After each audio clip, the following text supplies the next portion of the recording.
A very good afternoon, ladies and gentlemen. Thank you for joining us today over this panel discussion. My name is Wasim Shah, and on behalf of One Learning team, I welcome all of you to be a part of this show today. Again, thank you for investing the next 60 minutes with us to develop your own approach and awareness around what will be discussed by our honorable panelists. So thank you. To introduce our panelists, I believe they don't need any introduction because they are the pioneers of the industry, and many of us, most of us know them already. However, as part of the process and on top of that, we have people joining us from the different parts of the world. So for me, it becomes very imperative that they are introduced to everybody. We have people joining us from London, Poland, Nigeria, Saudi Arabia. So really a great audience we have today. And I'm sure that we're going to have some really great discussion with our honorable panelists. So to begin with the introductions, the agenda, we will have the panel discussion about 40 minutes. And then we will do the launch of One Learning, wherein we'll talk about that what is there for you in the kitty that may be helpful for many of us. And then finally, we will close the session with the question and answer session. We will try to take as many questions as possible as time is a constraint, but yes, we will try to involve as much as possible. Now to introduce our honorable panelists, today we have with us the legendary Dr. Ashok Khurana, President, Society of Fetal Medicine. Sir has specialized obstetrics and gynecology, fetal medicine and radiology. Then we have with us the elegant Dr. B.S. Ramamurthy, founder Srivastava Ultrasound Center, specialized at consultant radiology and fetal medicine. And then we have iconic Dr. S. Boopathy Vijayaraghavan. Sir is a gold medalist and specialist at obstetrics and gynecology, fetal medicine and general ultrasound. Then we have with us the astonishing Dr. P.K. Srivastava. Sir is currently serving as a director, Yashdeep Ultrasound Center, specialized at musculoskeletal and breast imaging. And next to that, we have Dr. S. Pradeep with us, Vice Chairman, Wasabi Hospital, specialized at obstetrics imaging, fetal invasive procedures, pediatric cardia, CT, MRI imaging, abortus autopsy, and abortus CT. Next to that, we have Dr. Rajinder Nanda, founder Nanda Diagnostics, specialized at fetal skeletal, fetal echocardiography, and precisely focused at women health imaging. Last but not the least, we have a very beautiful, very gorgeous, the restrained Dr. Manju Virmani, who is specialized, who is currently serving as a Director Radiology at Honda Imaging Center, and is specialized at obstetrics imaging, gynecology, and breast imaging. Of course, that's not all about, as I said, that these are the pioneers of the industry. So in order to have that, personalized feel, to know about their interests, their hobbies, their accomplishments, there are a lot of them which was not possible due to the time constraints to cover it in the introduction. But we have a platform, One Learning website, wherein each of them has a specific playbook that you can always refer to and know them in person in more detail, their interests and their accomplishments and all that, so on and so forth. So from here, I once again thank you all for joining us. And I would like to hand it over to Sir Dr. Ashok Khurana, who will take a lead from here and kick off the discussion today. Thank you. Over to you, sir. Thank you. Thank you, Wasim. It's a pleasure for all of us to be here. And thank you, Khushbu, for creating this so that we could all be here. I am so happy to be able to join into this so that we can actually conduct this as something different from what we have been doing so far. And let me start with the very first slide which introduces what we're going to be doing, and that is a panel discussion, very, very down to earth, not something high flown, but something each one of our viewers can see, and also an example of what is going to be available on the One Learning platform, which is a case-based learning process. And so we will have a panel discussion on Dundee Walker. You've heard the name of our panelists. And moving on to my very next slide, without making a fuss, our first question will go out on the classification of anomalies of the posterior cranial fossa. And I will request Dr. S. Pradeep to handle this because from what I could make out from the internet, there are 32 classifications in common use. And that really makes life simple, doesn't it? And half of these are of no value in everyday practice. So Dr. S. Pradeep, what is the spectrum of cerebellar disorders? And thank you for sharing your lovely slides with us. And please could you take us through those?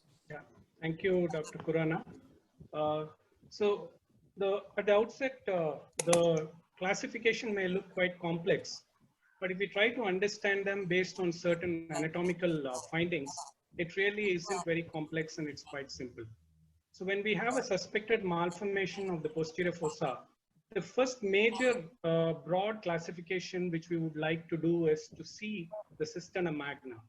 So we would like to see whether there is a normal cisterna magna or whether there's an enlarged cisterna magna. So when there is a normal cisterna magna, we come to the rare possibilities like cerebellar hypoplasia, pontocerebellar hypoplasia, rhombencephalosynapsis, and Vermean agenesis. Now we come to the other broad classification where we find that the cisterna magna is enlarged. Once we find that the cisterna magna is enlarged, we have to see whether there is a communication between the fourth ventricle and the cisterna magna. So that will be the next thing which we are going to do. So there are two possibilities. One is there is a communication between the fourth ventricle and cisterna magna, and the other there is no communication. So if we have an enlarged cisterna magna and we do not find a communication between the fourth ventricle and the cisterna magna, then we consider megacisterna magna as the possibility. If there is an enlarged cisterna magna and if there is a communication between the fourth ventricle and the cisterna magna, then we are dealing with Dandy-Walker complex. Now, in the Dandy-Walker complex, we need to see further. Now, once we look at Dandy-Walker complex, now we need to concentrate on the vermis actually. So it is very important to image the vermis, which is possible in a true mid-sagittal plane or in a 3D reconstructed mid-sagittal plane. So in the vermis, we need to see whether the morphology of vermis is normal and whether the fastigium and the fastigial angle are normal. And also we need to look at the position of the tentorium or the torcular. Now, for example, we have seen that the cisterna magna is enlarged, and we have seen that there is a communication between fourth ventricle and cisterna magna. In this situation, if the vermis fastigium are normal, if the tentorium is at the normal expected location, then we are dealing with a Blake's pouch cyst. Suppose the fastigium bar vermis is abnormal and the tentorium bar torcular is still normal, then we may be dealing with Vermean hypoplasia. If the vermis fastigium are abnormal and the tentorium is elevated than its normal expected position, then we are dealing with a Dandy-Walker malformation. So in order to make these things more simpler, we have certain line diagrams which I have drawn, which I will use to explain. So the first, can we go back to the normal ones? Yeah. So this is an axial section of the posterior fossa, and this is a mid-sagittal section of the posterior fossa. So when we have no dilatation of cisterna magna, and when there is no communication between the fourth ventricle and cisterna magna, and when the vermis is normal in its long axis, short axis, when the fastigium of the vermis is normal with a sharp inward angle, then we are, and when the torcular or the tentorium is at a normal location, then obviously we have a normal anatomy. So these are the points which we will use as we go forward to see what's the abnormality. So this is a normal anatomy. Now we come to a dilated cisterna magna, but there is no communication between the fourth ventricle and cisterna magna. So you can see here that the cisterna magna is enlarged, but the fourth ventricle does not communicate with it. The vermis obviously is normal, and the brainstem vermian angle is very less. So this qualifies for a megacisterna magna. Also note that the torcular is at the normal location. The next example would be, or condition would be, a dilated cisterna magna, but we find an abnormal communication between the fourth ventricle and the cisterna magna. So now we need to see whether the vermis and the fastigium are normal. Now you can see that morphologically the vermis is normal, fastigium is normal, but as compared to the normal anatomy, the vermis is slightly tilted away from the brainstem. Okay, but this angle is actually very less, which will be discussed in detail later. So this is actually a Blake's pouch cyst. This is how it would look on an axial scan, where we would see that on the inferior aspect of the cerebellum, the fourth ventricle would communicate with the cisterna magna, but on the mid-sagittal plane is when we can make the diagnosis by showing an anatomically normal vermis, by showing a normally located tentorium, and by showing a communication, and by showing a mild tilt of the vermis away from the brainstem. Next condition. So now we have a dilated cisterna magna here, and an abnormal communication between the fourth ventricle and the cisterna magna. But now if we look carefully, the vermis actually is not normal. The morphology of the vermis is more flatter, and you can see that the fastigium is also not sharp, and it does not have an acute angle. Now this will actually, but still the torcular is at the normal level. So this is vermian hypoplasia. In the axial section, we will actually see in the inferior part of the cerebellum, the communication between the fourth ventricle and the cisterna magna. But actually the diagnosis would emerge out in the mid-sagittal plane, where we would find an abnormal morphology of the vermis and an intact torculum without any elevation. So this is a vermian hypoplasia. Next condition. So now we have a classical Dandy-Walker malformation. So here we have, first of all, a dilated cisterna magna. Second, if you see the vermian morphology is abnormal, it is flat, it has lost its normal curvature, the fastigium is absent, and you can see that the vermis is grossly rotated posteriorly and superiorly away from the brainstem. So here the angle between the brainstem and the vermis would be much enlarged, and you can see that the torcular actually is elevated. So a combination of abnormal morphology of vermis, absent fastigium, an increased angle between the brainstem and vermis, and an elevated torcular will actually clinch the diagnosis of a Dandy-Walker malformation, which is difficult to diagnose on an axial section, thus telling us that the mid-sagittal plane is the most important plane to obtain to diagnose Dandy-Walker malformation. Next. Now we come to the other broad classification, where there is no dilated cisterna magna. So when there is no dilated cisterna magna, and when the vermis is actually normal, we can have a smaller sized cerebellum, and this would qualify into a cerebellar hypoplasia, a pontocerebellar hypoplasia, and sometimes we can have an asymmetric cerebellar hemispheres, which may be due to unilateral cerebellar destruction due to vascular causes or due to infectious causes. Next, we come to a condition where there is no dilated cisterna magna and there is no vermis. So the clue here would be the cerebellum would be significantly hypoplastic, and if you look at the folia, they will be actually communicating with each other across the midline due to the absence of the vermis. So this continuous folia appearance with a hypoplastic cerebellum and a non-dilated cisterna magna would tell us that it is a rhombencephalosynapsis, which would mean that there is a fusion across the midline of the two cerebellar hemispheres due to an absent vermis. Finally, we have a condition where there could be an arachnoid cyst in the cisterna magna or posterior fossa. So here the entities are variable according to the site of the arachnoid cyst, position of the arachnoid cyst, size of the arachnoid cyst. And what we will find that morphologically the structure would be normal of all the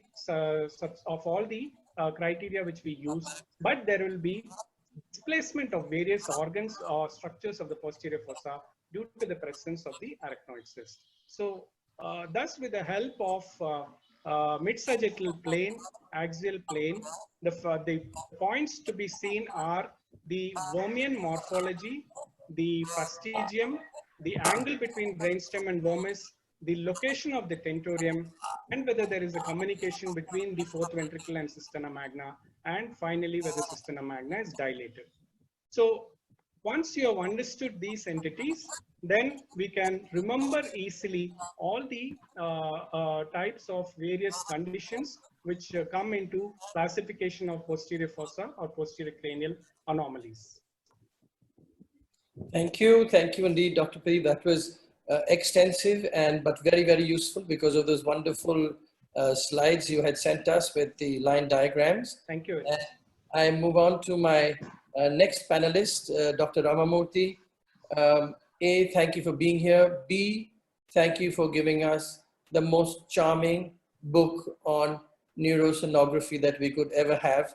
It's a Bible. I keep it on my phone. I keep it on my laptop. I keep it in my lap. I keep it in my clinic all the time. And could you answer my question for me, please, for my audience, for the attendees? And that is, what are the ultrasound findings in a Dandy-Walker malformation?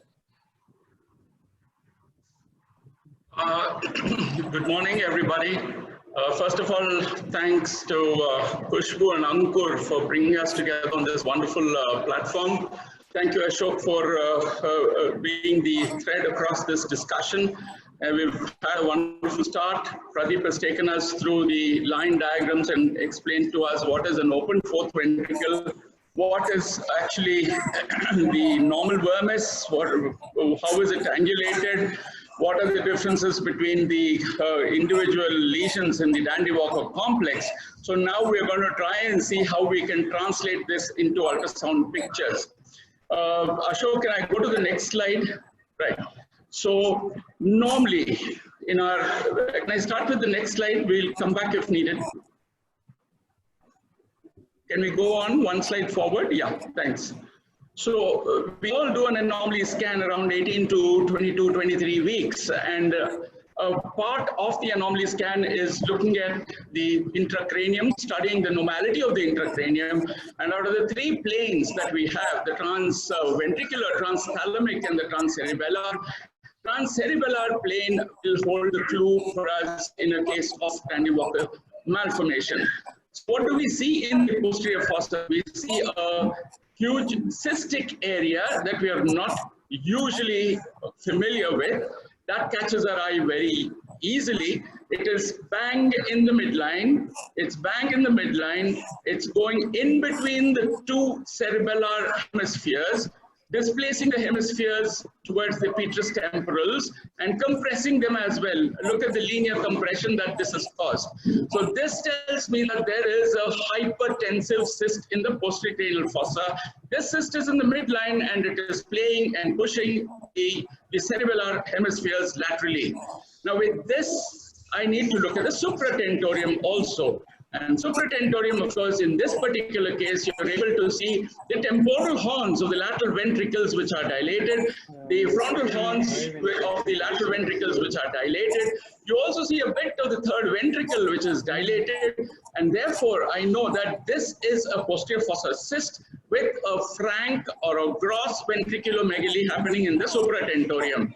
Now, for me to diagnose what is the posterior cranial fossa, as Dr. Pradeep has already pointed out, I cannot do that without the mid-sagittal view, and therefore you need a mid-sagittal view. On the mid-sagittal view, you find that the cyst which is seen here, that is the cyst. I put the asterisk here, I put the asterisk there, that corresponds to that. And this little dot here, it shows you the compressed vermis, which is pushed up. And this, of course, is the plane of the tentorium. So the vermis, which was actually a kidney bean-shaped vermis, the hilum of the kidney bean is actually the fastigium. It's no longer a kidney bean shape. It's flat, it's pancake-like, it's elevated, it has lost its form, and it's extremely compressed. This is the line of the tentorium, and I know that the tentorium is elevated. And when you look at the MRI of the same fetus, everything falls into perspective again. This is the brainstem. You see the vermis, which is actually pancake-like, compressed and elevated as shown by this arrow. And this is the brainstem vermian angle, which is almost 90 degrees. So in Dandy Walker, it is always above 60-65 degrees, and this is 90 degrees. The torcular and the tentorium is elevated. The corpus callosum, of course, is normal. This is definitely from a mile away, a small vermis, a compressed vermis, and an elevated vermis, nowhere close to normal. And therefore, it fulfills all the criteria for a Dandy Walker malformation, which is the worst of the case scenarios in the spectrum of Dandy Walker complex. Ashok, next slide, please. Could we go one slide forward? Yes.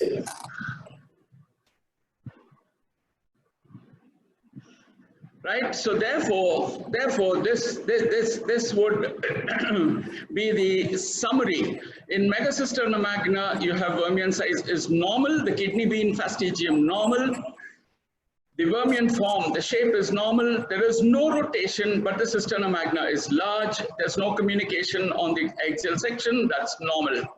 Or a megacisterna magna. The tentorial level is normal. That's megacisterna magna. In Blake pouch cyst, everything else is normal except that the vermis is rotated. Remember, the vermis size and form are maintained. They are normal, but there is a mild rotation of the vermis, and that diagnosis of Blake pouch cyst. When we come to the territory of vermian hyperplasia, everything remains the same except that the vermian form becomes abnormal now. Here it was normal, here it becomes abnormal, and the rotation becomes more. And lastly, in Dandy Walker, you have a compressed vermis, flattened, gross vermian rotation, and very large cisterna magna with posterior cranial fossa expansion. So that's the way we move from the megacisterna magna towards the Dandy Walker malformation. This is important because the line falls here. Megacisterna magna isolated, and BPC, you talk in a language to the couple which encourages them to continue. Whereas vermian hyperplasia and Dandy Walker, the outcomes are not so good, so you talk, your counseling is different. So these are the major signs that we have seen. Do I have another slide after this, Ashok? If I have another slide? No, that's Boopathy's, okay. That's Boopathy's, fine. So therefore, it's important to go through this exercise. There are a few more points I'd like to add. The first point is, in the mid-trimester, you have, on a coronal section, you need to look at the position of the choroid plexus. In Dandy Walker malformation and in vermian hyperplasia, the choroid plexus is inferolateral on a coronal section, whereas in Blake pouch cyst, it's superolateral on a coronal section. That's one point we'd like to bring in over here. There's also studies which, size, when we talk of size, we talk of craniocaudal diameter as well as AP diameter. You also have a third way to look at the size, and that's the vermian area on the mid-sagittal section. And vermian area expressed as a ratio of the BPD. So you have vermian area which is coming up, which is more representative of the vermian size.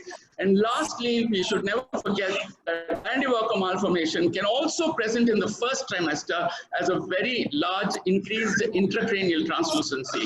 So with this, I think we've covered the findings that we ought to look for in Dandy Walker malformation. Yes, Ashok. Yeah, thank you. Thank you very much. We'll come back to this wonderful specific diagnosis made. always on a good mid-sag section and how important it is. But for now, I want to move on to a little more objective evaluation of some of the findings we see here. And I want Dr. Boopathy to tell us more about the brainstem vermis angle and the brainstem tentorium angles. Good afternoon, everyone. At the outset, I would like to thank and appreciate Khushbu and her team for bringing on this education initiative, and also our leader, Dr. Ashok, for doing such a wonderful job of moderating the session. Now, coming to the angles. Now, if you go, am I audible? Yeah. So when we go to the history of posterior fossa, so we all, the senior people, when we started the posterior fossa abnormality, we said it has always been subjective. We said the cerebellar hemispheres were hypoplastic and the vermis was not seen. Then you diagnosed Dandy-Walker anomaly. Then we found the mid-sagittal scan came, and we saw that the vermis was there and it was rotated. So in the axial scan, it was not seen. So then we came to recognize the other conditions of previously called Dandy-Walker variant, now called the vermin hypoplasia and the Blake's pouch cyst, and described them in axial scans by their appearance subjectively. And then next, the mid-sagittal scan, which also were described subjectively. But now everything is towards objectivity in interpretation. So the like any other region, the brainstem vermis and brainstem tentorial angles came in. So here the brainstem vermis angle on all the angles are both the angles are measured in the mid-sag section of the posterior fossa and the skull. So the mid-sagittal scan, we measure the one line is drawn through the posterior surface of the brainstem, and the second line is drawn through the anterior plane of the vermis. So the angle formed by these two lines is called the brainstem vermis angle, and the measurements described normal is up to about 25 degrees, and then 25 to say about 30 degrees is the Blake's pouch cyst, and then we have the up to 30 to 45 degrees is the vermian hypoplasia, along with the morphology of the vermis, and then above 45. Even though when I'm simplified in a simple way, tell only the single values, there is a range. For Blake's pouch cyst, it is from 23 plus or minus 3 degrees, and vermin hypoplasia 35 plus or minus 5, and then Dandy-Walker more than that is 63 plus or minus 17. So this is the range. So any measurement will have a range, but roughly it is 20 less than 25, 25 to 30, 30 to 45, and above 45. Coming to the brainstem vermis angle, this is a little difficult, and some amount of subjectivity comes in identification of the tentorium, because it is not clear. In the MRI, they definitely identified by the insertion of the muscles as the point of the tentorium, but in ultrasound, it is a little difficult, but still it is described. And this is the angle between the brainstem. The line 1 is the same, but the second line is drawn through the tentorium, and the brainstem tentorium angle of normal is up to 45 degrees, and more than 45, it is said to be elevated and indicative of the Dandy-Walker anomaly. So the brainstem tentorium angle is to use to identify or differentiate the Dandy-Walker anomaly from the lesser variants. So what the angles have done is to bring in objectivity to describe or differentiate these three conditions. Thank you. And thank you. Dr. Boopathy, do you use these all the time or do you use these only for problem solving? Yeah, when it is subjectively very straightforward, we measure, but we go by, because there is no necessity for angle when it is clear subjectively, but all the cases we measure the brainstem vermis angle.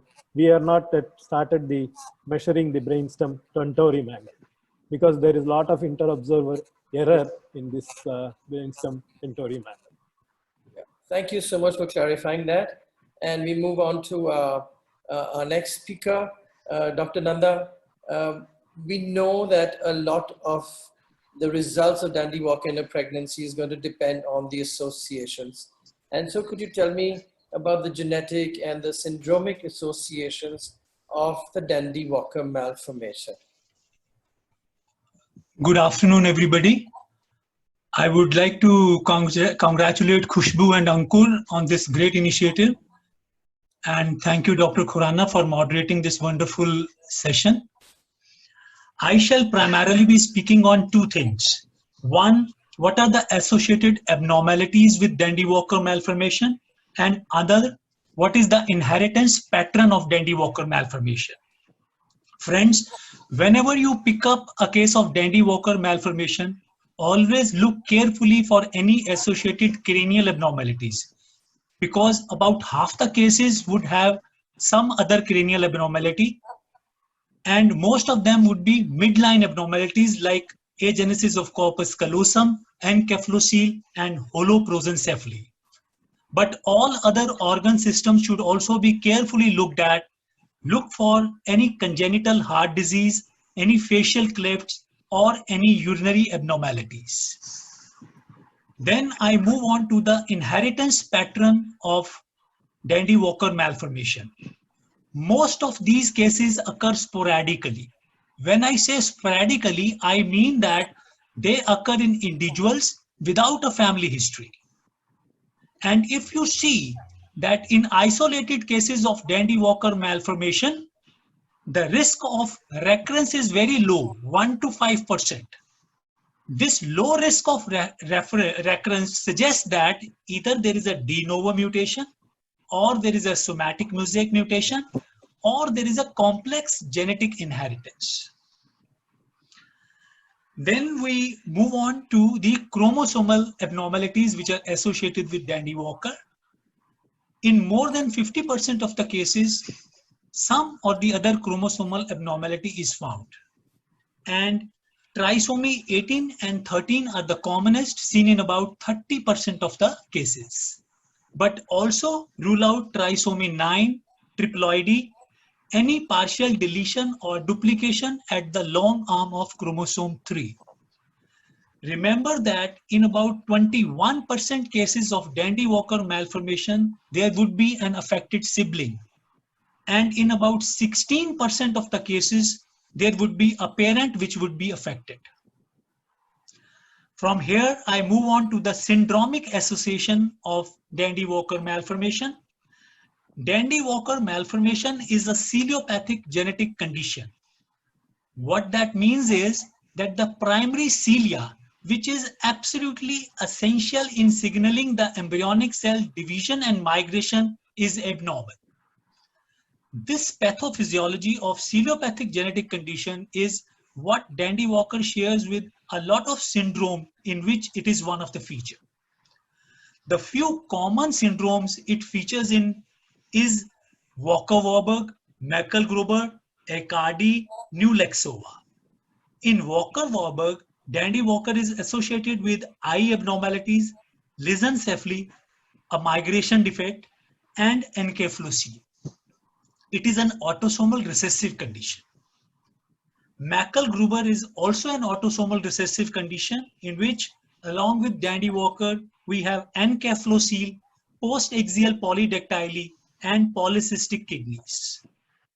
Aicardi is an X-linked dominant condition in which Dandy Walker is associated with agenesis of corpus callosum and multiple vertebral defects.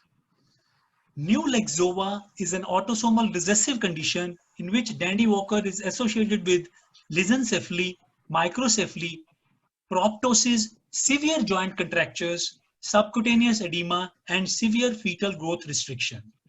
I would also like to name another autosomal recessive celiopathic genetic condition, Joubert syndrome, in which there is a Vermean aplasia and a characteristic molar tooth sign of the mesencephalon. Also, certain environmental factors are implicated. Infections like rubella and cytomegalovirus, drugs like warfarin, and an increased incidence has been found in diabetic mothers. So friends, Dandy-Walker malformation is a heterogeneous disorder with a multifactorial genetic inheritance. Over to you, Dr. Khurana. Thank you, Dr. Nanda. So would this mean that when you see one of these conditions, would you always then consult a geneticist, at least at a personal level, so that we know what to do further? How do you generally go about this? Yes, sir. The moment I pick up a case of Dandy-Walker malformation, I would definitely ask the patient to see a genetist. Wonderful. We move on to our next speaker, and we will ask, just one moment, we're just taking a second to open this. Yes. Dr. Manju, could you tell us about the prognostic features? Because that's what the patient is really going to be asking me about. What's going to happen to me? What's going to happen to my baby? And what do I do? So how do we go about looking for signs that will prognosticate how bad the postnatal course and the life of that individual is going to be? First, I'd like to thank and congratulate Khushbu and the team for putting this up together, and thanks to Dr. Ashok Khurana for having such a fantastic presentation. We all know that Dandy-Walker carries a high mortality rate, which is almost like 70% in live-born fetuses. And we've also seen that it's associated with a lot of CNS abnormalities, especially ventricular megaly, which is one of the most important prognostic features. Severe ventricular megaly is common, and postnatally develops in almost 80% of the cases. The diameter of the fetal ventricle can very nicely and easily be measured on ultrasound and plays a very important prognostic value. There's actually a study which was done by a group who said if the lateral ventricle measurements are between 11 and 15 millimeters, the risk of developmental delay is about 20%. And when the diameter is more than 15 millimeters, the risk goes up to 50%. And the other associated abnormalities, Dr. Nanda has already said, but just to list them once again, is brainstem dysgenesis, agenesis of corpus callosum, migrational disorders, encephalocele, and spina bifida. And the prognosis is poor if it's diagnosed prior to 21 weeks of gestation. Therefore, these patients have to be counseled and advised for a detailed ultrasound examination and a very, very important neurosonography. A follow-up every 4 weeks to monitor the possible development of severe ventricular megaly, and a fetal MR at 32 weeks of gestation for diagnosis of neuronal migration disorders. The other CNS problems which are associated are, we've been through that, heart defects, urogenital tract malformations, abnormal facial features and clefts, and extra fingers and fused digits. Fetal mortality directly correlates with presence of extra CNS abnormalities. Therefore, a complete fetal survey is extremely important. And I do recommend going to a good place for getting all this thing done. Chromosomal defects, 13 and 18 are the commonest ones. And so the chromosomal amniocentesis is highly recommended whenever we pick this up for ruling that out. The recurrence rate is about 1.5%. So again, these people need to have a specialist or a geneticist opinion to see what's going to happen. And patients who are continuing with this, even if they've been diagnosed with during fetal life and have decided to continue, need to be referred to specialists and neurological experts for the varying degrees of ventricular megaly. Because if that is untreated, they get severe neurological deficits and subnormal intelligence. And mortality due to CNS abnormalities is almost 24%, which is very high. So I'd like to... Thank you. And so I'm so glad you highlighted the fact also that we do need a follow-up antenatal scans. It's not just that we make a diagnosis once. The prognosis would evolve as the condition evolves. The vermis might look worse and the ventriculomegaly might progress, and that would alter this, and that would all be part of counseling, which we will come to towards the end.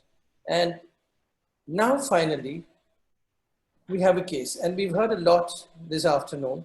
Dr. P.K. Srivastava, could you tell me, for the practicing sonologist, what should be my system for working up a case once I have spotted something that does not look right in the posterior cranial fossa, where I'm suspecting a Dandy-Walker malformation?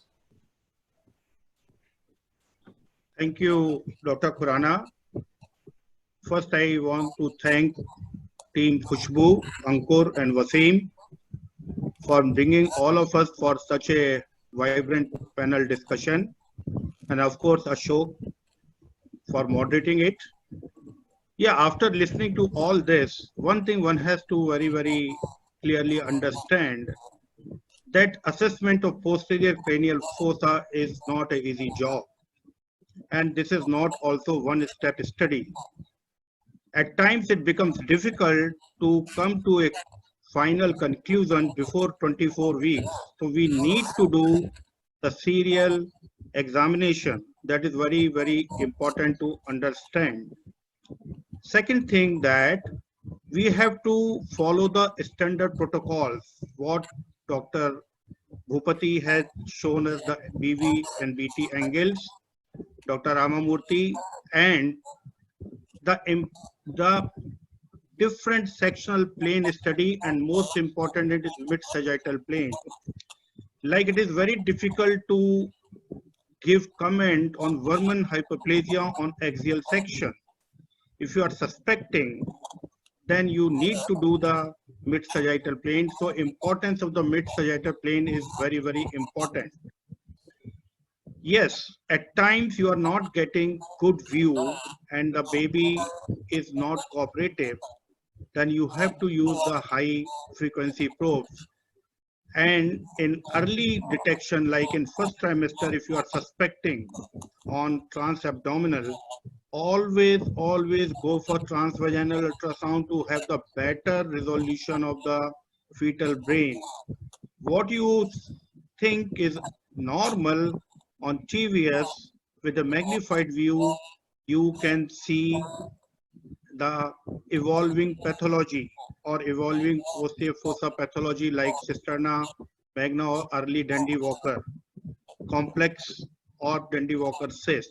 So that is very, never hesitate in using the TVS transducer to see the good quality view. That is very important. For breech presentation, I always say that use small parts height transducer, because the convex transducer in breech presentation gives near field artifacts and at time obscure the field. And then if you are having a high resolution short focus transducer, you will have the beautiful picture of the fetal brain, all the details, all the sulci, all the tentorium, torcula, they all are clearly seen on high frequency transducer. So actually this is, now the question is that it's not one, you have to give the full solution. You have to use multiple transducers. And that is very, very important to understand. For one patient, you cannot do or finish the study only with 1 or 2 transducer. I at times use 5 transducer. Can you believe I at times use 5 transducer for doing a first study? So that is, and what Dr. Nanda has already shown you, 26 to 40% cases of Dandy-Walker malformations, they are having extracranial manifestations. And the bigger group is having the head, face, cleft lip, cleft palate, high arch, all those things. You have to rule it out. I'm not talking about the cranium. I'm talking about the extracranial heart. Heart is big area because you are having multiple defects. You may ASD, you will have VSD, you may have pulmonary stenosis, you have complex conditions, cardiac conditions. All these things can be evolved. You have to see, you cannot leave in between. You can have narrow chest. Then coming to the abdomen, like Michael-Buber syndrome, we are having ARPKD, urinary tract involvement, autosomal recessive polycystic kidney disease, ARPKDs, encephalocele, all those things, many syndromes. So all these things we can see. So the point is this: looking at one anomaly, your job is not over. You have to see it, because this pregnancy is having this. What about the next pregnancy? You have to do that. So genetic evolution, what Dr. Nanda has already told you, qPCR, karyotyping, microarray, whole things. It's a complete workup and all those things, and definitely pediatric neurology counseling. At times, you may need to have other modality, and fetal MRI is evolving in that way. When ultrasound is not giving you all the answers and the patient is very, very, you can say, inquisitive, need every possible solution, then you also advise fetal MRI. There is no question, because your job is not done. And of course, Dandy Walker, at times, it's a high risk pregnancy. And with multiple other extracranial anomalies, if still couple want to continue the things of baby, it should be delivered at the high tertiary level center. And if it is not possible, at least you can advise. That is the main thing. And postnatal ultrasound and MRI for complete workup. For complete workup of the case. At times, you cannot see all the things in antenatal ultrasound. So postnatal, if you get a chance to see the baby, you do cranial ultrasound and you see what we missed there and what other anomalies we can pick up on postnatal cranial ultrasound and MRI. And finally, yes, if now the people have become more vigilant, they are more conscious, some of them, they are willing for autopsy. I can give you the example of one of my own assistant professor whose wife had the problem and then she went for autopsy of the baby. So these are the way we counsel, we do the workup using all possible tools at your end to give the best possible results, advise accordingly for genetic counseling, pediatric care, delivery in the tertiary care, and of course the postnatal workup by ultrasound or MRI, and finally by autopsy. Thank you. Thank you, Dr. Srivastava. What you beautifully highlighted for us is that the job of the person who's doing the imaging has made sure, or has to make sure, that the responsibility is not just about providing images. It's a question of a comprehensive picture and guiding the path to a complete evaluation. And therefore, the imagologist, if I may say, really has a much greater responsibility in today's world, including serial evaluation and coordination with higher centers, super specialties, and genetics. We have a series of open questions now. And the first bit I'd like to sort out is this. And just to reiterate that the right view is correct. And for anyone who might have missed that message, in an axial plane, the transcerebellar plane, when we see a communication between the fourth ventricle and the cisterna magna, it could have an appearance like this, it could have an appearance like this, or it could have an appearance like this, but the complete diagnosis is never to be suggested on the basis of this. These 3 pregnancies, the first choice was termination Dandy Walker, but that was not the truth. The truth lay in evaluating the mid-sagittal section, where here we had that collection, but a completely normal vermis and fastigium, a beautiful angle between the brainstem and the vermis, and therefore this was just a little Blake pouch. This one was a wider communication with not a complete visualization of the vermis, and therefore this would then go into the category of a vermin hypoplasia with a not so bad prognosis. So in this patient, for instance, was an IVF, conceived after a lot of problems, 23 years of marriage, and the baby is near normal now. That's completely acceptable to them. And this, on the other hand, is the only true Dandy Walker out of these, where you find that completely compressed cerebellum, upward turned, and a complete distortion of the level of the tentorium.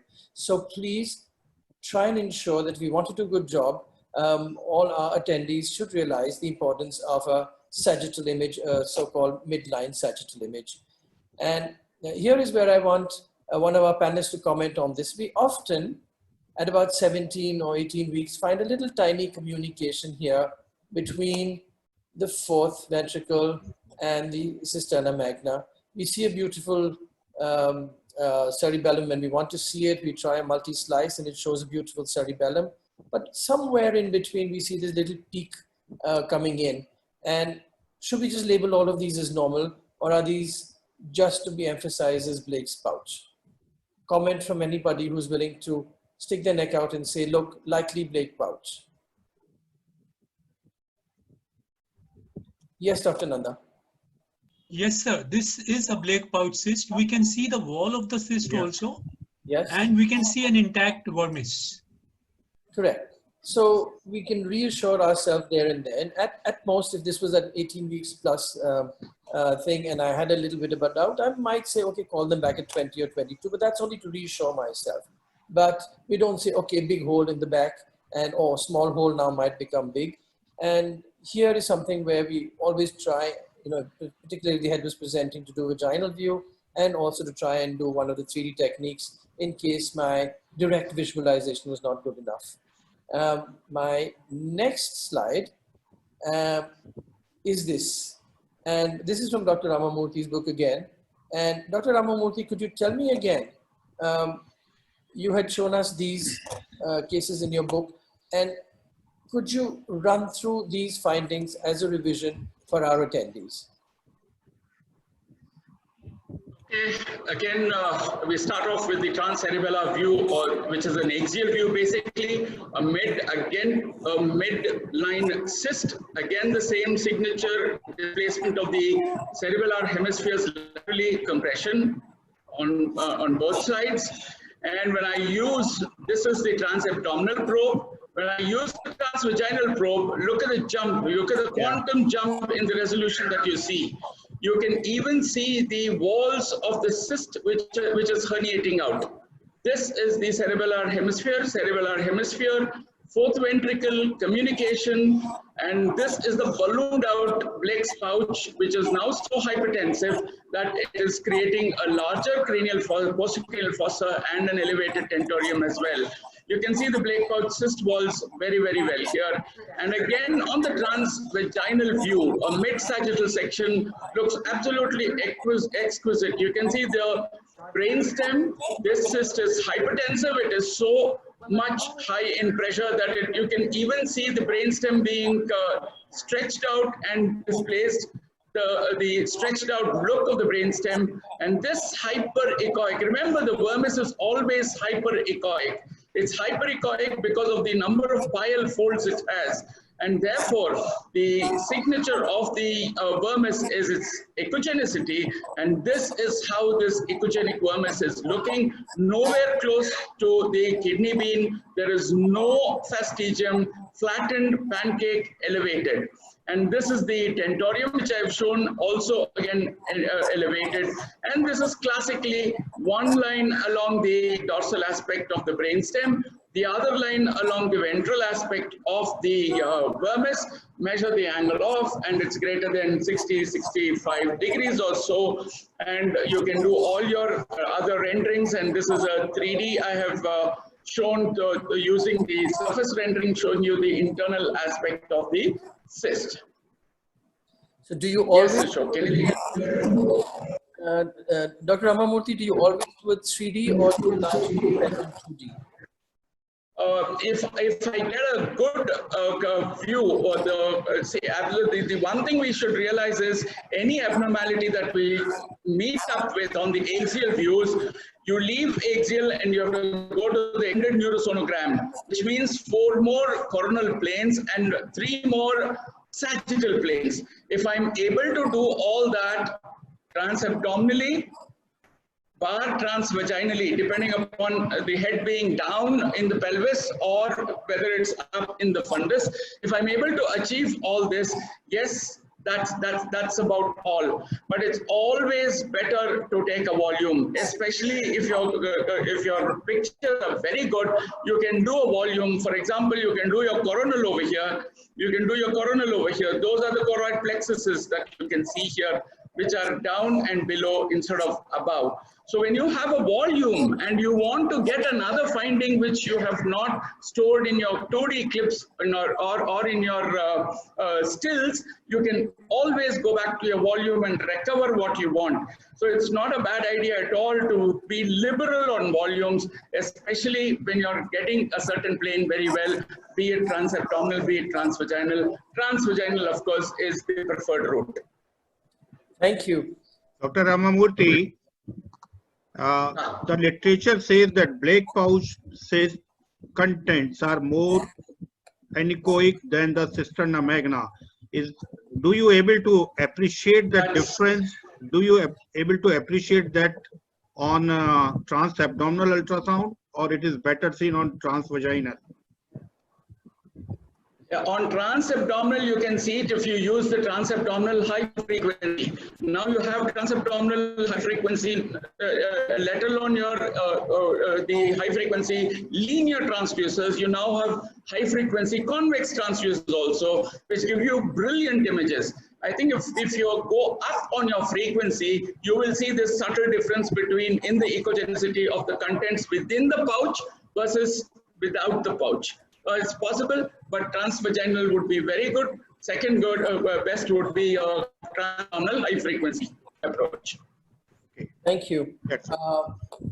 Last two cases here from the internet to highlight some excellent work that's been going on in the first trimester. We know that neural tube defects, the open variety, are seen by a disappearing intracranial translucency. And if we find a distorted relationship between the brainstem, between the midbrain diameter and the Fox distance, we look at it as the corpus callosum. But we also realize that the posterior fossa malformations can be suspected as early as the 11 to 14 week scan. And then we had some excellent literature from Bronstein in 2013 and again Volpe in 2017, the same group that gave us the angles. So any comments on these cystic spaces and the disappearance of my standard spaces when I look at these? Would anybody on the panel like to volunteer to answer these?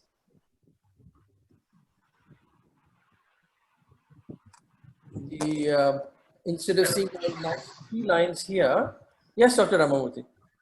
Yes, no, we always, now looking at the intracranial translucency is standard of care. When you do your NT scan, after all, it's just one more observation that you do within the cranium after you've finished with your observation outside of the cranium. So if we see that the intracranial translucency is more than usual, visually, and once you suspect it visually, you will measure it and put it against the charts and say that it is normal. Or if you see a obvious cystic structure, as you can see here, either in the mid-sagittal or in the axial views, you need to look at posterior fossa cystic structures complex very seriously. Now, it doesn't mean that a thick or a intracranial translucency would automatically translate into a Blake pouch cyst or a Dandy Walker malformation. It only means that we need to follow up these cases. And I have seen at least one case where there was a nice cyst in the posterior fossa in the first trimester. In the early second trimester, around 16 to 17 weeks, it kind of boiled down to a Blake pouch cyst. And once we went into the classical mid-trimester scan, it was a classical Blake pouch cyst. And that settled the whole thing. So a few of them can evolve and become Vermean hyperplasia or Dandy Walker. A few of them can even regress and become a Blake pouch cyst and even become normal. So this is just an initial clue that we have in the first trimester telling us that we've got to keep posterior fossa in mind in the future scans, and never to really press the panic button out in the first scan. Thank you. Well, this is my final slide for everybody to take home a message. Of course, we will come back to the questions after Khushbu has introduced us to her organization. That today we go way beyond primary antenatal care and routine investigations. And the first thing is a quality ultrasound. We then have inputs from genetics.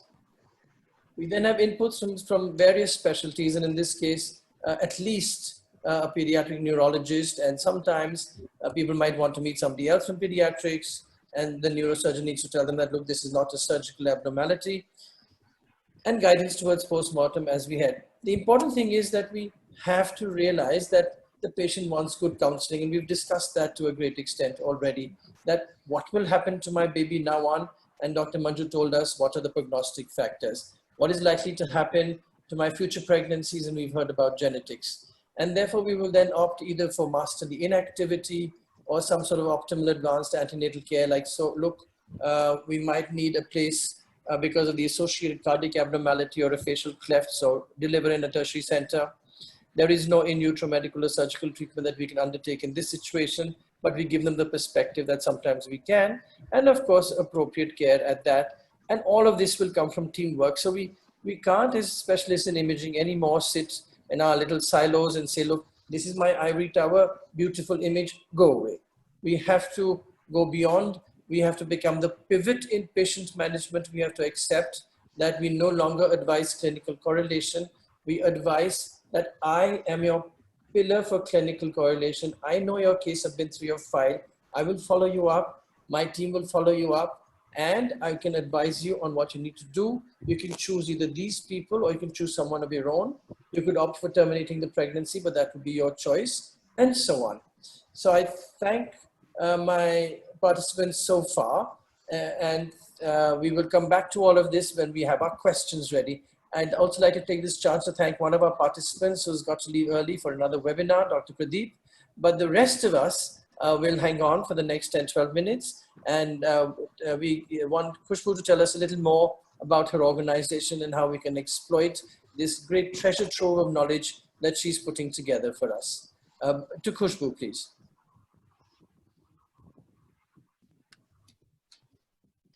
Thank you so much, sir. And it was a very nice session. And, you know, I would like to request Wasim to start the session. Wasim? Yep. Thank you everybody for sharing those great experiences, ideas. We are really grateful for the time and effort, that you took to share those thoughts and experiences. This brings me to the fact, to one of the quotes said by Rich Simon, wherein he said, knowledge alone is not power. The sharing of knowledge makes it powerful. So that's exactly what was happening in the last 45 minutes.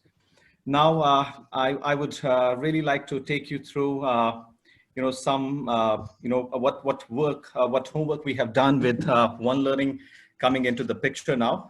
So let's begin with that. Okay, so One Learning, who we are. This is the first question that many of us will have today, that what is One Learning? Because we are a newborn baby in the industry.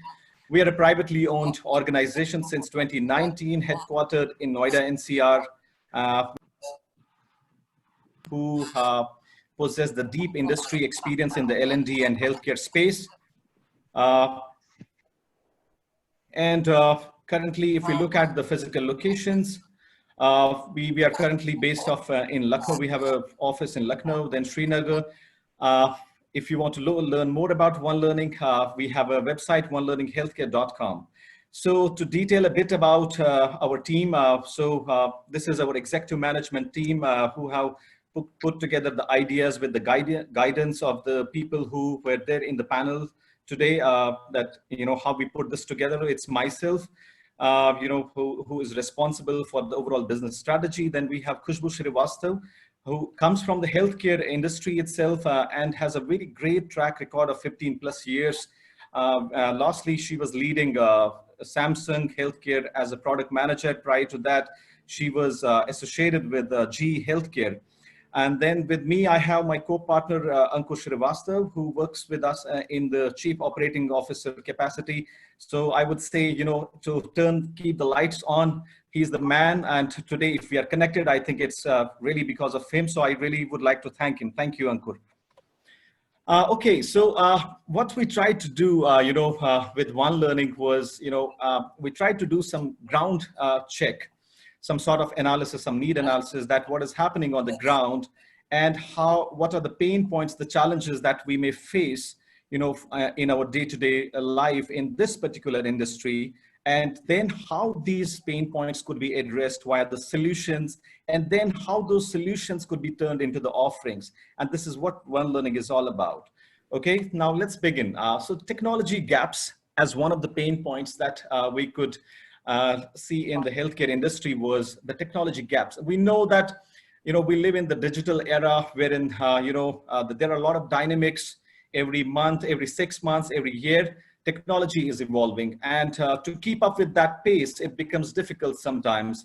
And what that brings actually is, that creates some gaps in terms of, are we getting the optimum value in what we have invested, be it a technology or a machine, for example, ultrasound machine, for example. It's a money which is involved there, right? And now, are we taking the optimum value out of that investment? So I'm talking about that ROI. Then I move on with the ultrasound methodology. For example, we had our pioneers of the industry today talking about Dandy Walker malformation, and a lot of practices, proven expert practices were shared. Now, this is this is where we could see that some part of gap lies out there. So those methodologies are not being translated everywhere. Maybe that bit of digression is there in the industry. So from the clinical application point of view, yes, so there has something to do with the ultrasound methodology. Then coming back to the next point, which is really very important. For example, we had Dr. Ashok Khurana, sir, who just announced that Dr. Pradeep had to leave due to some time constraints. So that's exactly, what we face on a day-to-day basis, especially in this industry, because the doctors are engaged in the hospitals, in the OPDs, operation theaters, then, look after many other, jobs on a day-to-day basis. And then on top of that, the information that is coming to us is coming from the many platforms, which is overwhelming us, and we are limited with time. So I think, we always struggle there that, the information that is coming to us, are we able to consume that? It is coming from various platforms. Then there is a chunk of information. Is it really realistic? Is it realistic that we can consume it on a day-to-day basis? I think that is in question. So time is a big constraint, which we highlighted here as one of the pain points. And then the quality diagnosis. So in today's world, everybody, with the, digital openness, which has let each of us accessibility to each and everything, which is on the fingertips nowadays. We have to have that quality diagnosis, in order to keep up with the pace, in order to, when we talk about the sustainability and many other aspects of it. So that quality diagnosis, that standardization has to be there, right? For example, we had these pioneers of industries talking about their experiences, right? And, why there is a lot of influence, they are influencers of the industry, because, that quality is in place, that standardization is in place. And that's what exactly an end user is looking at nowadays. Now, how we try to connect with these pain points, with some solutions that we could think through as a team at One Learning. Now, these all collectively form that these are massive opportunities to be worked upon, and how they could be addressed. One is the knowledge. And when I say knowledge, it should be the consistent knowledge. It has to be the right knowledge from the right resources and on the right time. And then the second one is the readiness. As I said, we want to take the maximum value from the technology, from the time that we invest, from the practices that, that we are engaged into. So in order to, stay with that, tone, in order to stay updated, that strong readiness has to be there in place in order to have those proven expert ultrasound methodologies, which are actually being followed, as a fundamental as far as, the expertise is concerned and ultrasound methodologies are concerned.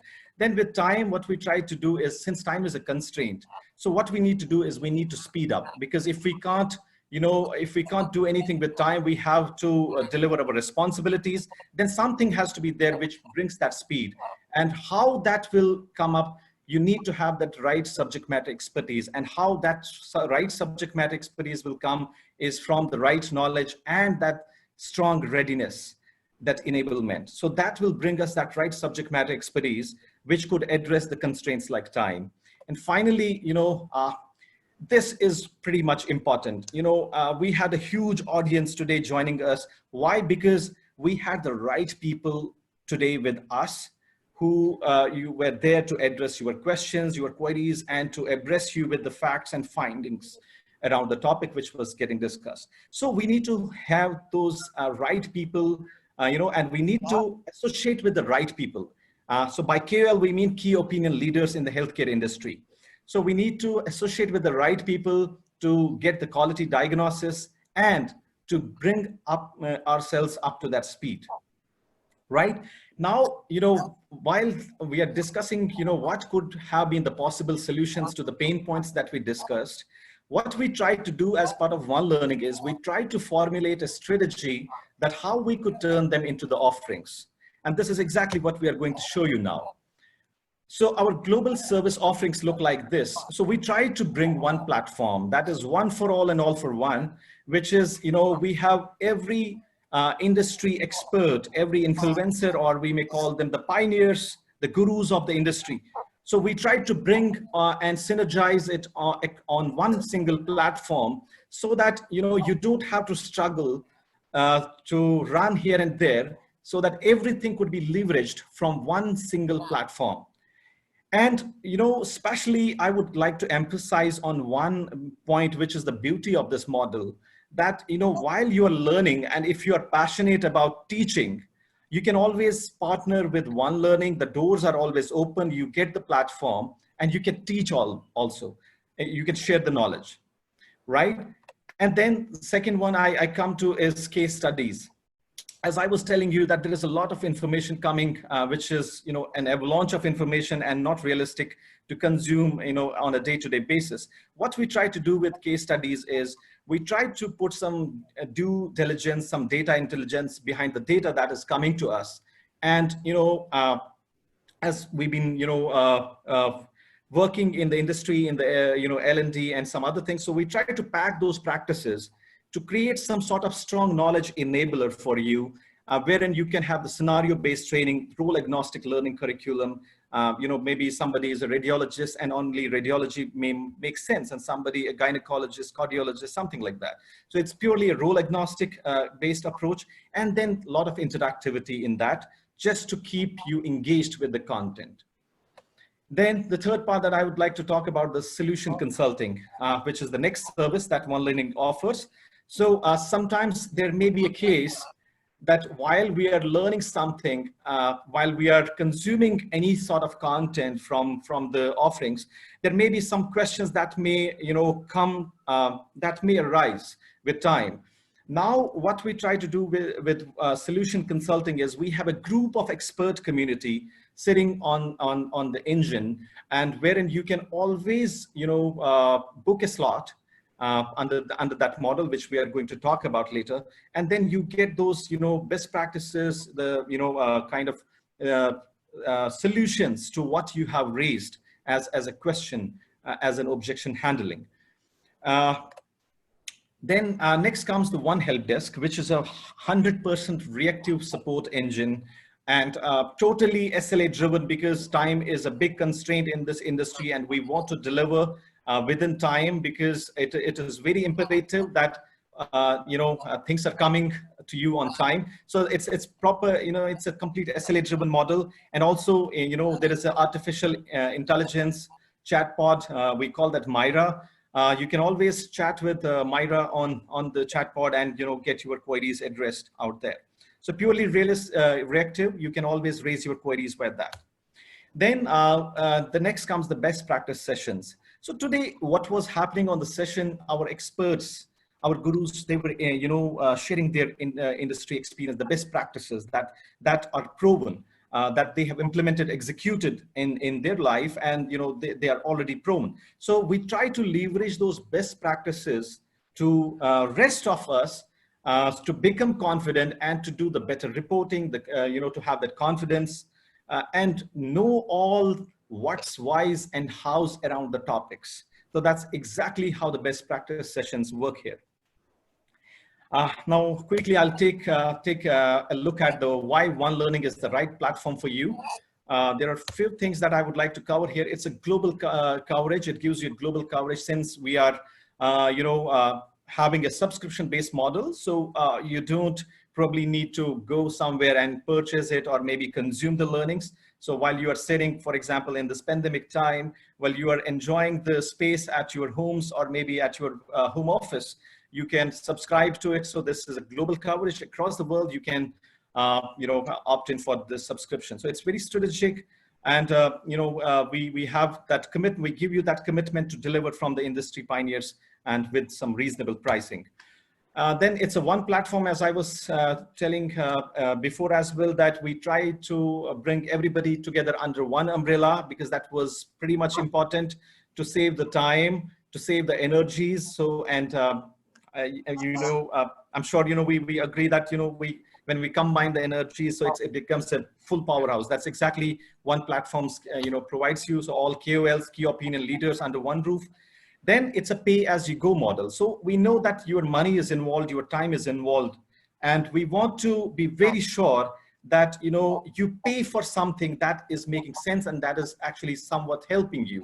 You make the right investments at the right time, and nothing goes on toss. Okay, so that ROI is being considered, and with that we try to approach our model with this pay-as-you-go option. The next one is multiple languages. Here I would like to emphasize a bit on, how exactly, for example, I take an example of India, how Bharat is, trying to shape up with, vernacular concept coming in the picture, which means that, regional language, the pivoting of English consuming language is now taking a shift to, consumption of, content in the regional languages. And with, 3-4 years ago, with Geo coming into the picture, which has given accessibility to most of the areas, be it rural or any areas across the India.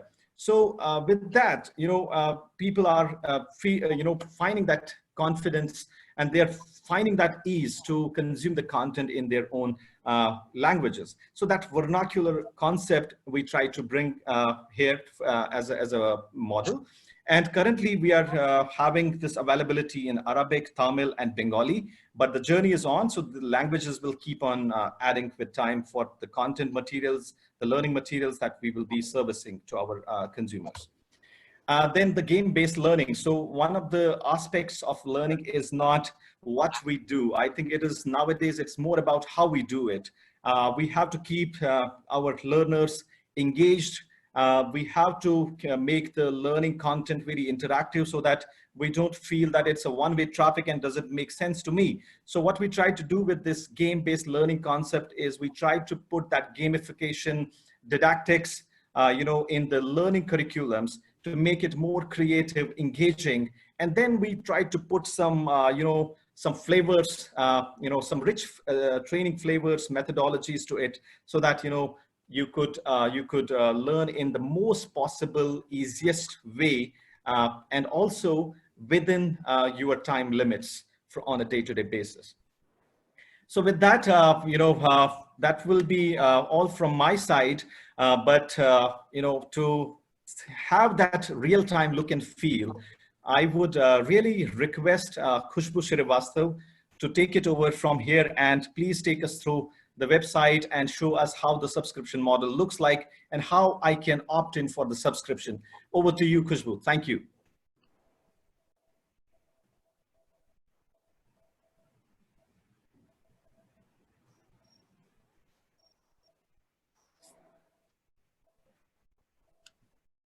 Well, thank you so much, Wasim, for taking us through the journey of One Learning.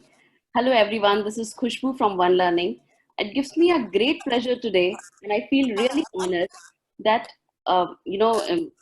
India's best ultrasound experts are associated with One Learning, and which enable us to create a strong knowledge-based platform for all the ultrasound users. So, with this, let's have a quick glimpse of our One Learning website. You can browse our website through onelearninghealthcare.com, and here in the home page you can see a nice case studies flashing up, and you can choose, you can pick it up what all your interest area, and in any a specialized area like obstetric, gynecology, abdomen, general abdomen, anywhere. Coming down to this, just wanted to introduce you with our faculty members, our mentors, Dr. Ashok Khurana, Dr. B.S. Ramamurthy, Dr. Boopathy Vijayaraghavan. I would like to interrupt you here, Khushbu. Okay. You must be looking at the mentor and advisor concept. Let me just give you some facts about that. While we do things twice in life, and once it's in brain, and then second when it happens in the reality. And when it was in brain, an idea that we tried to create that One Learning, which you see at the moment, I think, these are the people who have actually guided. We came up with an idea, we went to them and we tried to sell our idea to them. Hey, this is what we want to do. And then there has been a lot of refinements, a lot of adjustments, a lot of ideas, suggestions that this is how exactly you should be doing it, because we were new to this, other than Khushbu, who comes from that. They have immensely supported us, and I would really like to thank them. And now, if you look at the advisors, I think all the content that you see on the website, I think it is really because of them that it has been made possible. Without that, I think that was actually making those castles in the air.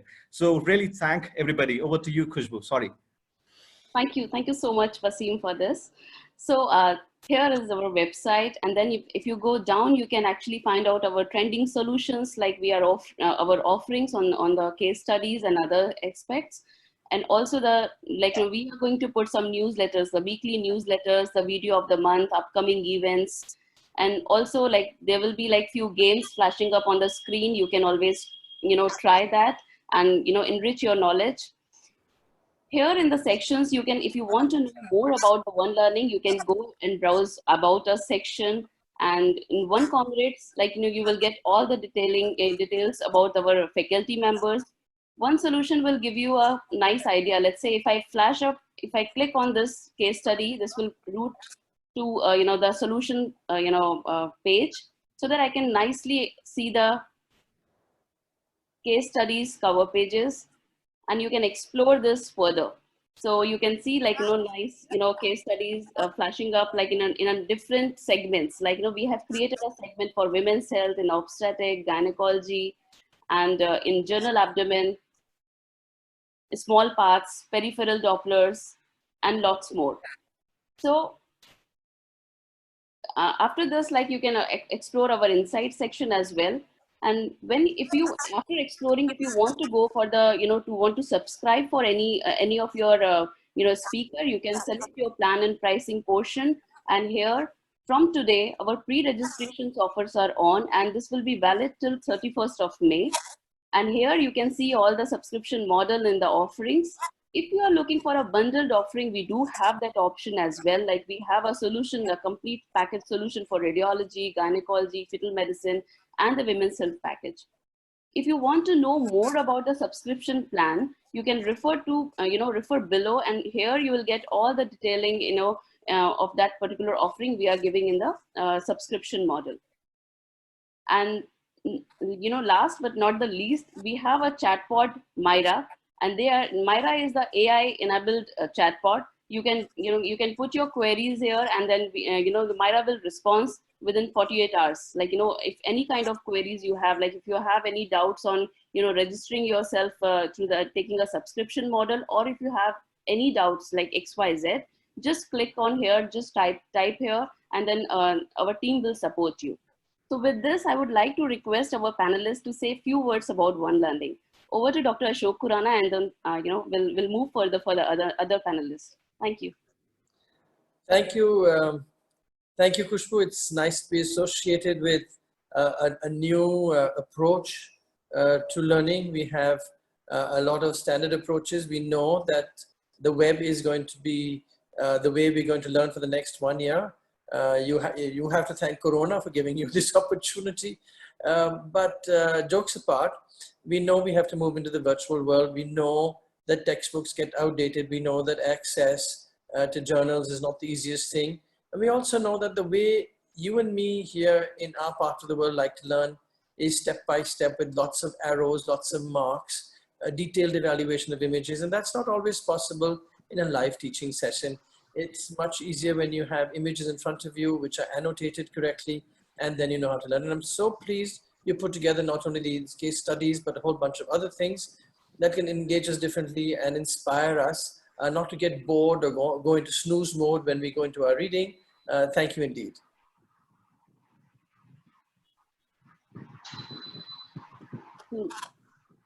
Now I'd like to request Dr. B.S. Ramamurthy if he can share a few words about One Learning.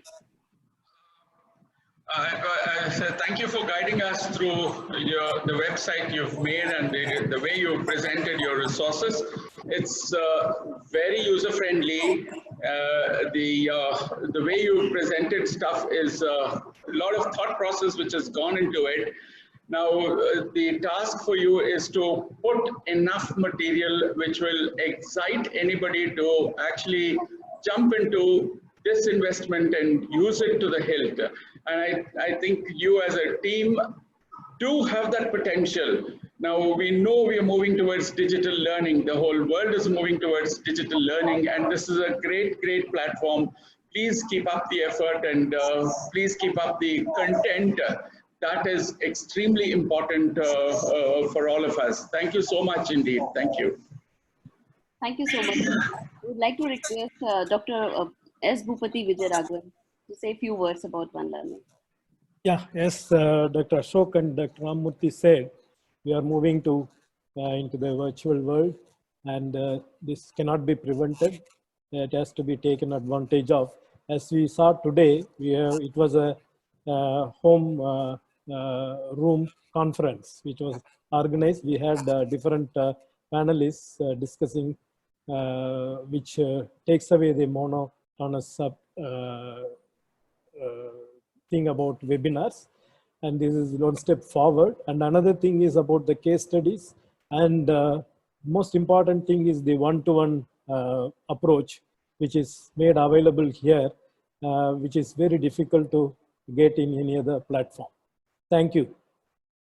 Thank you so much, sir. Now I would like to request Dr. P.K. Srivastava to say a few words. Wasim and Ankur and entire One Learning team. This is need of the hour. The teaching has shifted from classroom teaching to the virtual teaching. And the Corona time where everybody is now having the Zoom classes of Google Meet and everything. The knowledge is no more the domain of the pupil when we used to be the student and running after the professors. Now it is open world. And this platform, yes, you should have to have the good library, as Dr. Ramamurthy said, the content, because so many companies are coming with this the content itself. If you are having a good content, you will have the good pupil. And I congratulate that you already roped in top pupil of the country and leading by Ashok Khurana. So I think this will definitely going to help the pupil, and people sitting in the small places, small corners of the country. India is such a big country. It gives them opportunity to learn the latest thing happening in the knowledge world. That is to congratulate for all these team efforts. And now I would like to request Dr. Nanda to share a few words. Sir, please unmute your line. Yeah, I must congratulate you, Khushbu, Wasim and Ankur. It's a great initiative. And I'm sure this is need of the hour also. And by the case studies that I could see, which you went through, I'm sure gradually we are going to have a great content on this website. And as Dr. Ramamurti and Dr. Boopathy pointed out, that content is actually going to be the basic of, being able to hold people on to us. Wonderful, great initiative. And I'm sure it is going to be very successful. Thank you so much, sir. Now I would like to request Dr. Manju Virmani to say a few words. Ma'am, please. To Khushbu and all of you, Ankur and Wasim, for putting up this together. It's a great initiative. It's a great idea, and it's a great learning experience from sitting at home. And content, like everyone has said, I agree, and I'm sure you have an excellent content and you go through. So congratulations again, at least with it. Thank you. Thank you so much, ma'am. So we have received more than 50 queries, for on this session, Dr. Khurana. Sir? Yes. Let me summarize some of these questions so that, because a lot of them are repeats. Sure. And the questions are basically around the same thing. And that is that we stuck to Dandy Walker and we didn't talk about the posterior cranial fossa in detail. Well, that's going to be a talk of another web symposium that we will do for you in the future, because the questions, if I may summarize them, are on objective evaluation of the vermis. Do I measure height? Do I measure length? Do I measure area? Is appearance most important? What do I do in distortion? Will MRI help? And which nomograms? Now I know this is beautifully summarized by Dr. Ramamurti in his book, and I thought I will open his book on my screen. Dr. Ramamurti, would you like to explain some of this with the help of diagrams from your book, which I would like to share on my screen? Would it be possible? Wasim, if you could share my screen. We have a book open right here. Dr. Ramamurti, do you recognize this book? Is my screen apparent? Yes, sir. Yes, sir. We can see it. Scrolling through this marvelous book. Yes. And is Dr. Ramamurti still there, or has he gone for his dinner? I know he's a very pious man. No, I'm on. Am I audible? Yes, please. So the questions for you are very simple. The height of the vermis, or the length of the vermis, or the area of the vermis, the morphology of the vermis, MRI, and what do I do when it is distorted? Okay, can you take me into the anatomy chapter, the first sono anatomy? I've got some pictures there which will help us with the novel. Which means in your first chapter? First chapter, that's right. First chapter. So we will. Or even this will do. No, we will take you to first chapter. It's the posterior fossa. Yeah. Yeah. So if we go to this is earlier. Let me know when you want. Little more. Yes. Just keep scrolling. Yeah. And let me know when some more. Some more, please. Let's get into the posterior fossa. Okay, so transcerebellar. Okay, can I finish with the transcerebellar? Just 1 second. Yes. Yeah. Now this is the transcerebellar view. We have the cerebellar hemispheres separated out by the relatively echogenic vermis. Now this is the cisterna magna. This is the fourth ventricle. So they are clearly separated out by the presence of the vermis, So that is all we need to know in the transcerebellar view. Then we move on to the transabdominal. Again, can you just hold on a minute? Just scroll down, please. This again shows you the echogenic vermis out there, separating the fourth ventricle from the cisterna magna. And these are the two cerebellar hemispheres.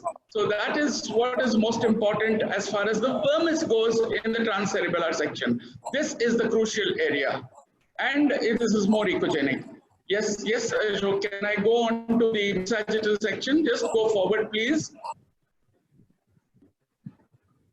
This is coronal, we'll go up. This is coronal again. Go up some more, please.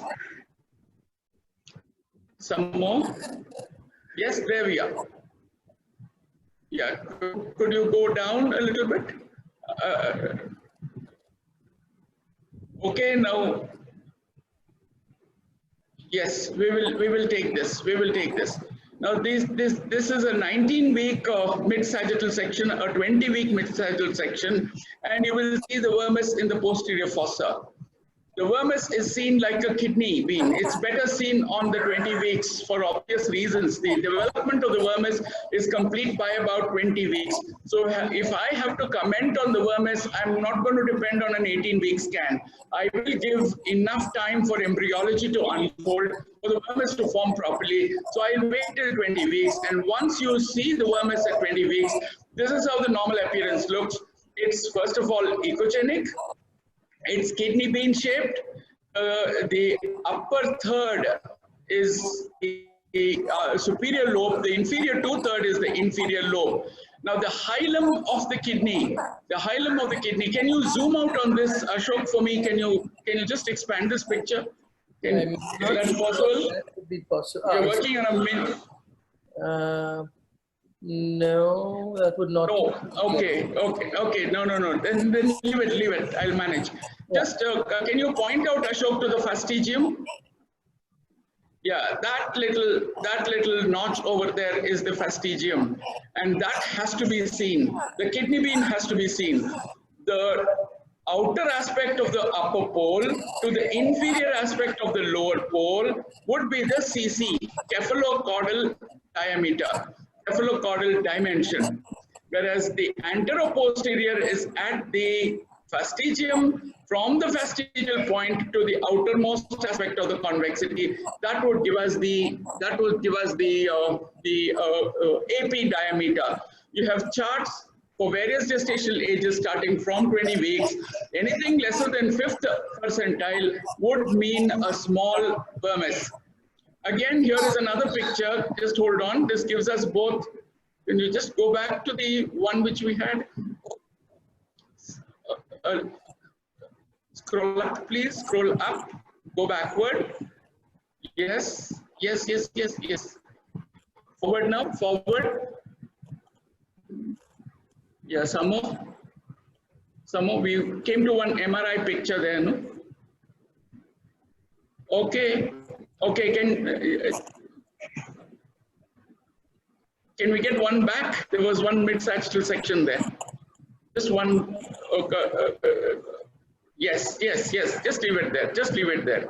So you can see the fastigium extremely very well seen, and that's the property of a normal vermis that we have. So it's craniocaudal, anteroposterior, and now you can use a trace. You can just take a trace and go around, just like we do it for abdominal circumference. Just do a trace and it will give you the Vermian area. Vermian area divided by the BPD gives you the normalized Vermian area, and that is supposed to be extremely sensitive for assessing whether this Vermian size is normal or abnormal. For the moment, we will just stick on to Vermian size, cephalocaudal and anteroposterior. Does that answer the question, Dr. Ashok, the normality of the vermis? They wanted to know which nomogram do you use? They wanted to know? Which nomogram do you use? Nomogram, which... you have... Yes, you have a couple of nomograms. Achiron has made one. You can go to the web and say vermis size, and you will get those articles. Open those articles, and those charts are ready. I can just quote out of Achiron's work, and that is what I meant. That is the craniocaudal. That is the anteroposterior. Craniocaudal, anteroposterior. Simple. And this gives you the angles that we already spoke about. This is normal, less than 12 degrees. The other question was on the visibility of the choroid plexus in the fourth ventricle and they want you to point it out with your beautiful arrows. Now, I'm not sure you have that image in your book highlighted, unless I've missed out. No. We don't have that. I have not had. I'll let you know this article was written specifically on transvaginal volumes of Dandy Walker, Blake pouch, and vermi and hypoplasia cases. Right. Transvaginal volumes, from the volumes, they opened up the coronal view at the region where the fourth ventricle actually continues into the extra axial part of the cyst, whether it is a Blake pouch cyst or a Dandy Walker cyst. And that is where I have actually tried to work retrospectively on my volumes, but it seems to be a little hard. I need to put in more work to see if I can get those coronal sections a little easier. Because they were all 3D, they were all obtained. They were all obtained out of volumes done on transvaginal 3D on the posterior fossa cases. Yeah. So this is what I wanted to highlight to you. We will work out an image for you and put it as a case study with Khushbu on how to identify the choroid plexi, because I actually know every image in your book by heart by now. And that's damn scary, Ashok. So we are running out of time, and we have answered the vast majority of questions. The question was, of course, vermi and hypoplasia prognosis. We will take that up in a separate session, and there are other related sessions. There is one question from Calcutta, and this is, how accurate is one in analyzing associated brainstem abnormality when, because of the mass effect, the entire anatomical relationship has gone for a toss?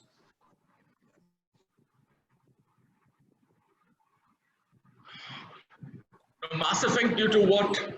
Well, the cyst itself. Is it cyst?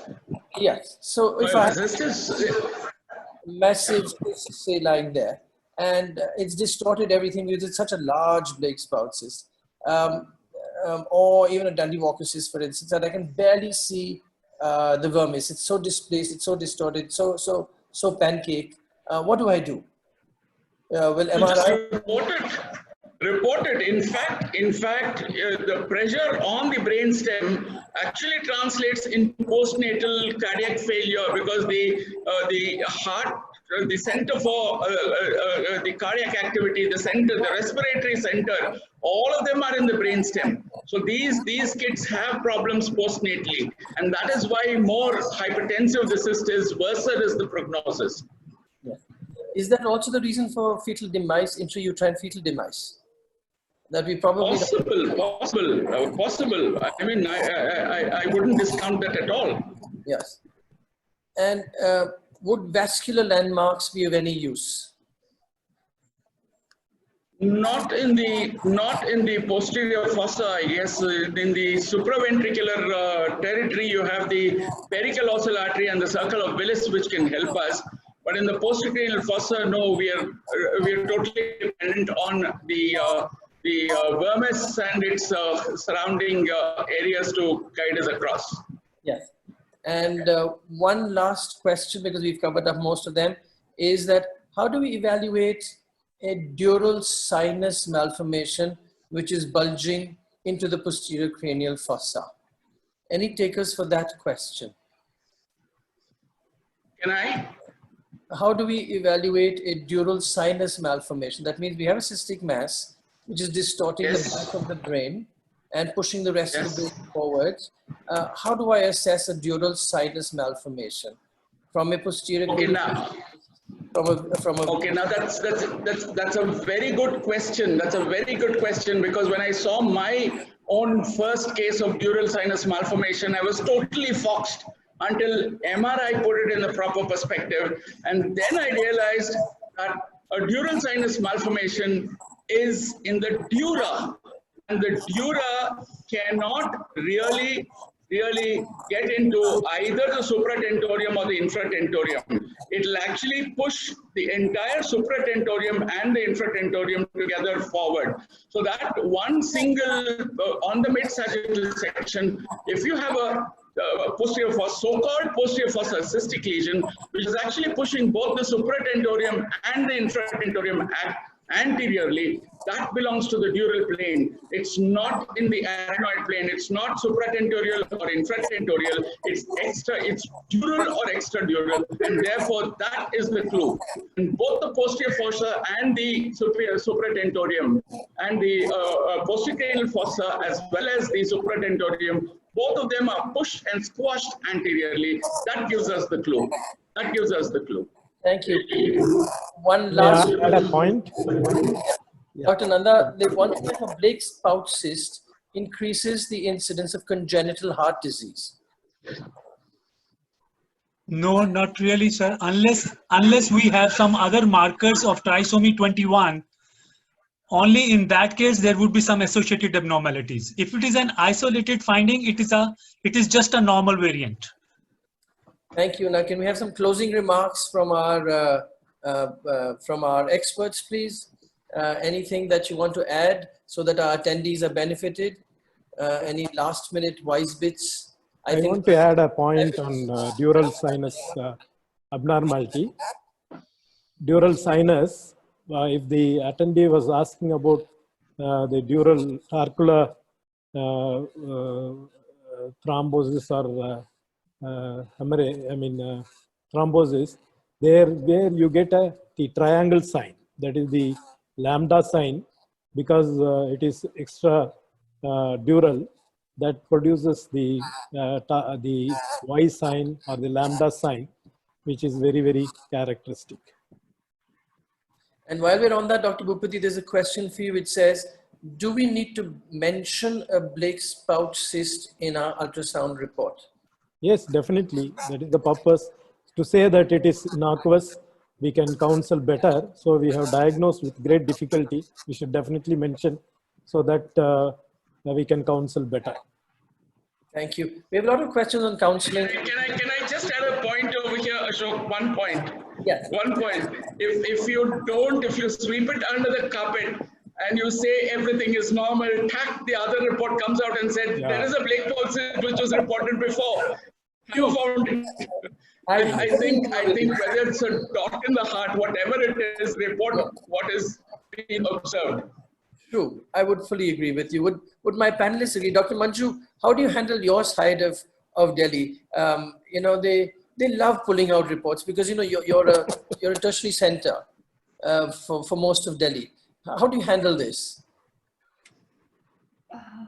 Good question. I mean, just hard put in everything and tell them to go to for the further evaluation or go to the Yes. So we mention everything that needs to be mentioned and we speak our way into it and tell them that, look, chill about this, right? And we use words that that generation understands a little better. Yes. Any further inputs from our panelists, please? Dr. Srivastava, what's the scene in Lucknow? Do they get upset if you take very long over looking at them? Do they think you don't know what you're looking at? You see, I made a point what Ramamurti has said, like echogenic cardiac focus, they keep on jumping. You have not mentioned it and they say this will cause this, this will cause this, this will cause it. You mention it and then counsel them that, look, this is something which is not going to harm the baby, but we keep a watch on it. That's all. That is the main thing we have to keep, but we have to report it. Thank you. Thank you. I guess that ends our session. I'd like to thank our attendees. I'd like to thank this wonderful team of Ankur, Khushbu, and Wasim. And thank you so much, panelists, for being here today. I know everybody wants to catch a cup of tea before we get on to our Fetal Medicine Foundation Sunday evening program at 6:30. And I need to get organized for that as well. Thank you indeed. Back to Khushbu. Thank you. Thank you very much. Thank you all and have a wonderful evening. Thank you. Thank you. Same here. Thank you. Thank you very much. Thank you, everybody. We thank each one of you, and sorry, due to some time constraints, we haven't had a chance to answer maybe some of your questions, but this is not the end. This is just the beginning. So we ensure that, whatever your questions may be, we try to answer them. Method could be email or something else, but we definitely will answer them. So once again, thank you, everybody. Thanks to our honorable panelists. Thanks to the audiences. Thanks, everybody. Have a great evening. Thank you. Thank you.